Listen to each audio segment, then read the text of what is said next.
살아가면서 가장 큰 일이 몇 가지가 있는데요. 그 중에 결혼이 가장 큰 행사 중 하나입니다. 그래서 우리나라에서는 결혼을 일륜지 대사라고 하지요. 유대인들도 마찬가지예요. 혼인은 중요한 일이고요. 신성시하고 있습니다. 그런데 유대인들에게 있어서 혼인의 가장 큰 목적은 생육하고 번성하라고 하신 하나님의 명령을 수행하는 거예요. 그래서 경건한 유대인들은요, 하나님의 창조 때 이 하신 말씀에 순종하기 위해서 지금도 자녀를 굉장히 많이 낳는, 그래서 막 20살 때 결혼해서 40 넘어서까지 막 10명 넘게 낳는 분도 있다고 하더라고요. 예수님 당시에 이 유대인들의 혼인은요, 대부분 부모가 정해주는 정략 결혼이었죠. 보통 결혼 정년기가 남성은 18살이었고요, 여성은 14살이었습니다. 그리고 이들은 약혼을 먼저 했어요. 약혼할 때는요, 남자는 여자의 집에 찾아가요. 그래서 지참금을 지불합니다. 그래서 여자의 부모가 그 지참금을 받으면요, 남자는 여자에게 포도주 한 잔을 따라줘요.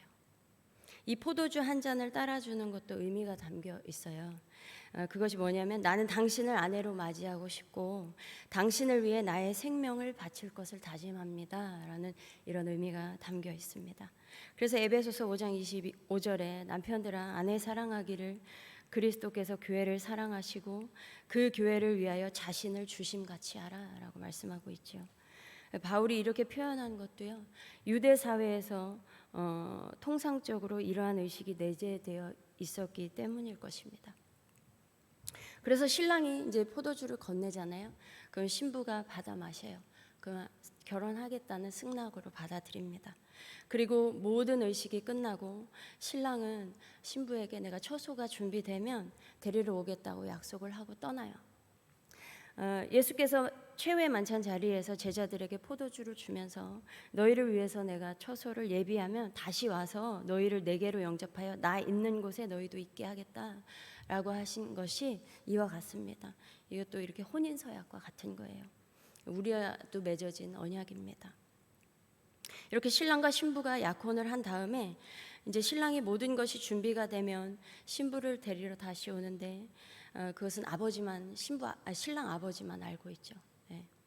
그래서 18절에 요셉과 마리아가 약혼했다고 되어 있잖아요. 이들도 아마 이러한 과정을 다 거쳐서 약혼했을 것입니다. 그래서 약혼이 끝난 후에 요셉은 신부 마리아를 또 다시 내가 데리러 가야지 하면서 거처를 마련하고 있었을 거예요. 그렇게 준비하는 기간은 보통 1년이고요. 길게는 2년까지 준비를 합니다. 그리고 신랑이 다시 올 때까지 신부는요, 정결한 신부로 준비하고 있어야 돼요. 그래서 마리아도 언제 다시 올지 모르는 신랑을 기다리면서 항상 정결한 모습으로 준비하고 있었을 것입니다. 그렇게 해서 이제 혼인 날이 정해지면요, 신랑은요, 혼인 하루 전날 저녁에 친구들과 함께 신부를 데려오는 것으로 결혼식이 본격적으로 시작됩니다. 유대인의 결혼 제도는 이렇게 기본적으로 이러한 절차가 있어요.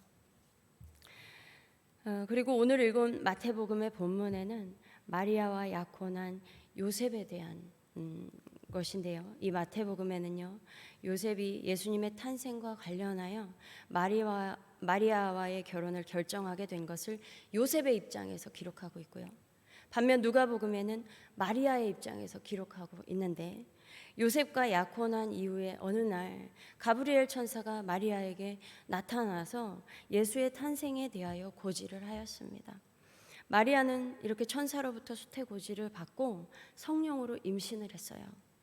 그리고 잉태한 후에요, 세례 요한을 임신한 친족 엘리사벳을 찾아갔습니다. 그곳에서 3개월 정도 머무르다가 집으로 돌아와요. 마리아가 이렇게 하고 있는 동안 요셉이 마리아의 임신 소식을 언제 어떻게 누구에게 들었는지 그것은 알 수 없지만 듣게 되었어요. 그런데 당시 신명기 22장 23절에서 24절 이 기록된 율법에 의하면요, 처녀가 약혼한 후에 다른 남자의 아이를 임신하면 그 여자와 그 남자는 돌에 맞아 죽습니다. 이러한 율법을 요셉과 마리아는 알고 있었을 거예요. 그럼에도 마리아는 가브리엘 천사의 말에 주의 여종이 오니 말씀대로 내게 이루어지기를 바랍니다 라고 고백을 하며 하나님의 뜻을 받아들였어요.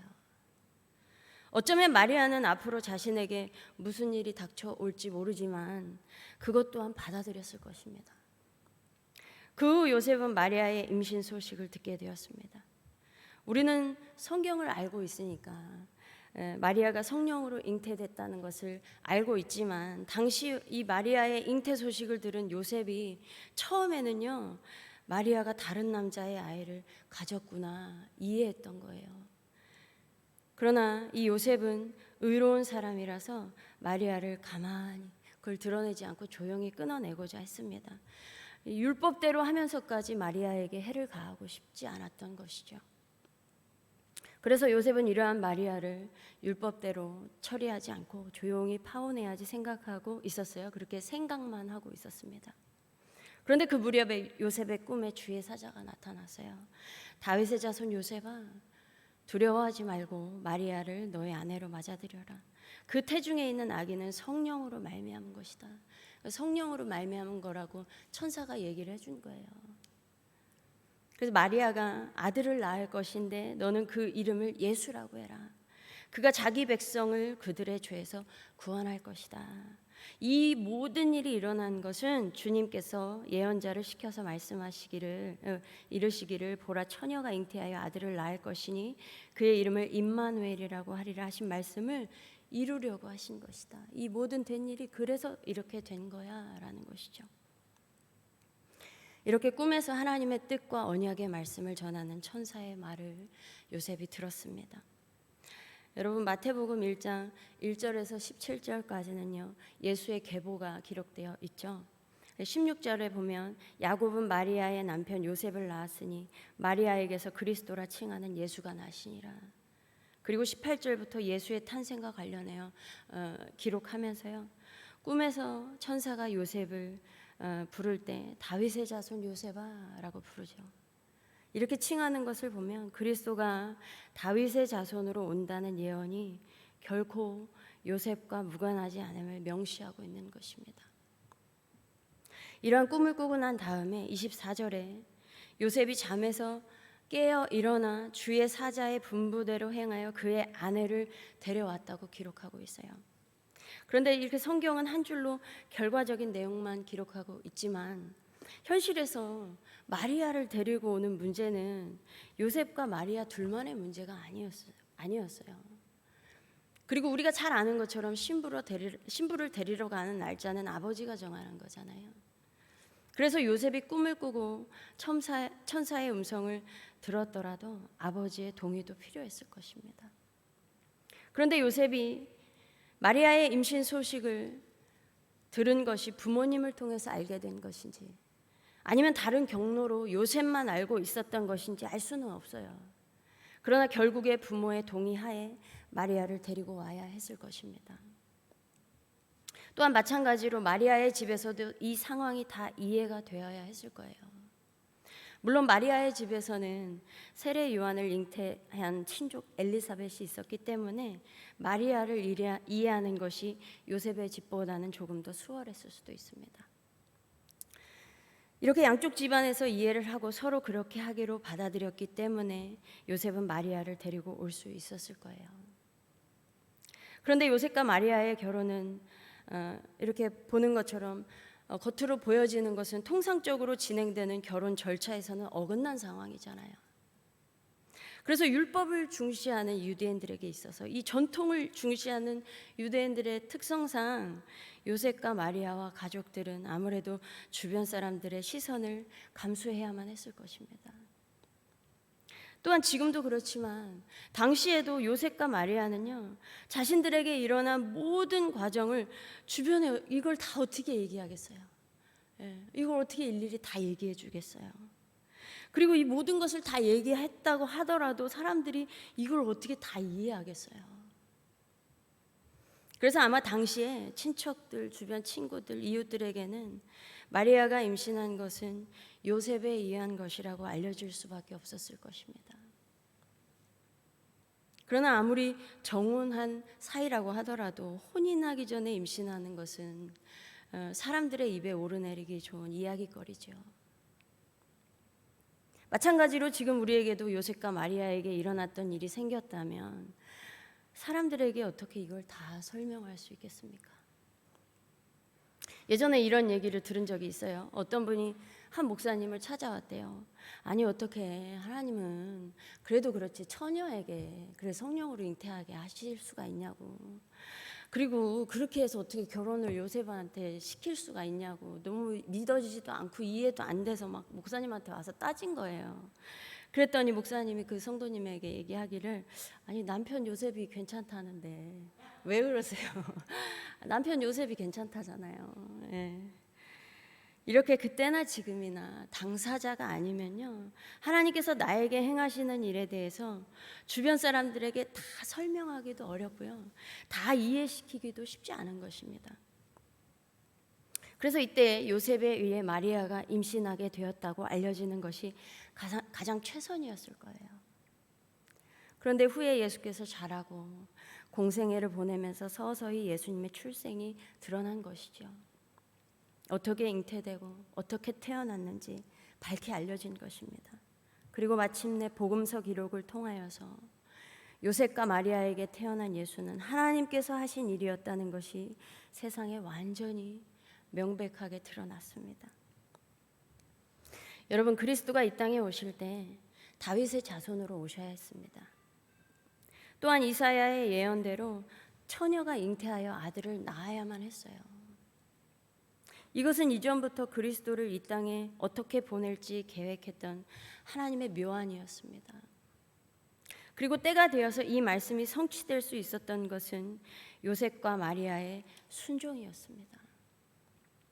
하나님의 뜻이고 하나님의 말씀이라면 주저하지 않고 믿는 자, 사람들로부터 오해를 받을 수도 있고 사람들의 입에 안 좋게 입방아 찢는 일이 생길 수도 있지만 그럼에도 하나님을 신뢰하며 그 섭리를 받아들이는 자, 하나님의 이러한 자들을 통하여 말씀을 성취해 나가시는 것입니다. 그리고 하나님은 끝내 이러한 자들이 받은 오해를 풀어주시고 하나님을 신뢰한 자의 그 의를 더욱 빛나게 하시는 것입니다. 시편 37편 5절 6절에 내 길을 여호와께 맡기라. 그를 의지하며 그가 이루시고 내 의를 빛같이 나타내시며 내 공의를 정오의 빛같이 하시리로다. 공동번역에 보면 집회서에 이런 내용이 있어요. 아들아, 내가 주님을 섬기려면 스스로 시련에 대비하여라. 내 마음을 곧게 가져 동요하지 말며 역경에 처해서도 당황하지 말아라. 영광스러운 마지막 날을 맞이하기 위하여 주님께 매달려 떨어지지 말아라. 어떠한 일이 닥치더라도 기꺼이 받아들이고 내 처지가 불쌍하게 되더라도 참고 견디어라. 실로 황금은 불 속에서 단련되고 사람은 굴욕의 화덕에서 단련되어 하나님을 기쁘게 한다. 내가 주님을 신뢰하면 주님께서 너를 보살펴 주시리라. 주님께 희망을 두고 바른 길을 가거라. 때로는 나의 처지가 불쌍하게 되고 굴욕적인 일을 당할지라도 이것이 단련되면요 하나님을 기쁘시게 하는 삶이 되는 거예요. 여러분, 우리 역시 신앙생활을 하면서 하나님께서 내게 하신 말씀과 소신으로 살아가도요 사람들이 내 믿음과 생각만큼 알아주지 않을 때가 있습니다. 그것이 하나님으로부터 온 일이라도요 주변에서 이해하지 못할 수도 있어요. 사사였던 삼손이 어느 날 블레셋 여인과 혼인을 하겠다고 부모님에게 얘기를 해요. 그랬더니 부모님은 아니 내 백성 중에 여인들이 없는 것도 아닌데 왜 이방 여인하고 결혼을 하려고 하냐. 그럼에도 삼손은 아버지한테 요청을 해요. 내가 그 여자 좋아해요. 그러니까 꼭 나를 위해서 좀 데려와 주세요 라고 요청을 합니다. 그러나 삼손이 이렇게 한 것은 여호와께로부터 나온 것이었으나 그의 부모는 알지 못했다고 기록하고 있습니다. 그저 삼손이 그렇게 하는 것이 근심이 되었을 거예요. 이렇게 하나님께서 나에게 하시는 일을 부모님도 알지 못하고 이해하지 못할 때도 있을 것입니다. 그래서 하나님의 나라와 의를 위하여 열심히 최선을 다해도요, 사람들로부터 오해를 받을 수 있어요. 그런데 당시에는 그 오해를 일일이 풀기가 어렵습니다. 때로는 그냥 오해받은 채로 살아가야 돼요. 나와 상대방의 둘만의 문제면요, 이게 그냥 때가 돼서 서로 풀면 그만인데, 이게 여러 사람이 묶여 있으면요, 나 오해 풀었다가 오히려 더 악화되는 수가 있더라고요. 그냥 나 오해 받고 끝나는 게 낫더라고요. 여러분, 경건하고 의롭게 보였던 요셉과 마리아가 어느 날부터인가 겉으로 보여지는 삶이 당시 유대 사회와 문화에서 요구하는 대로 살지 못하는 모습이었습니다. 그러나 그들은 하나님의 인도하심대로 살고 있었어요. 그렇게 하나님의 뜻을 받아들이고 하나님의 말씀대로 살아갔을 때 하나님은 마침내 그들의 의로움을 세상에 드러나게 하셨습니다. 우리도 마찬가지입니다. 우리 역시 하나님의 말씀을 따라가다가 오해와 비난을 받는 일이 생길 수 있어요. 그렇더라도 하나님의 말씀을 의지하며 묵묵히 믿음의 길을 걸어가시기 바랍니다. 지금 당장 우리는 알 수 없고 눈에 보이지 않지만 그럼에도 하나님은 여전히 우리를 보살피고 계시고 인도하고 계셔서요, 마침내 우리의 의를 빛같이 나타내실 것입니다. 이러한 하나님의 위로가 한석교회 성도님들에게 충만하기를 소망합니다. 기도하겠습니다. 하나님 아버지, 정말 감사합니다. 오늘도 주님 은혜로 이 자리에 있습니다. 하나님, 오늘도 주님 말씀 사모하고 주님 사모해서 이렇게 주의 전에 나와 예배 드립니다. 또한 각자 있는 자리에서 또 하나님 사모해서 이렇게 예배를 드립니다. 하나님, 우리 모두에게 한량없는 은혜 베풀어 주시고 늘 주님의 권능의 오른팔로 우리를 붙들어 주셔서 하나님께서 인도하시는 그 선한 길로 늘 따라가는 우리 모두 되게 하여 주시옵소서. 감사드리며 예수 그리스도의 이름으로 기도드립니다. 아멘.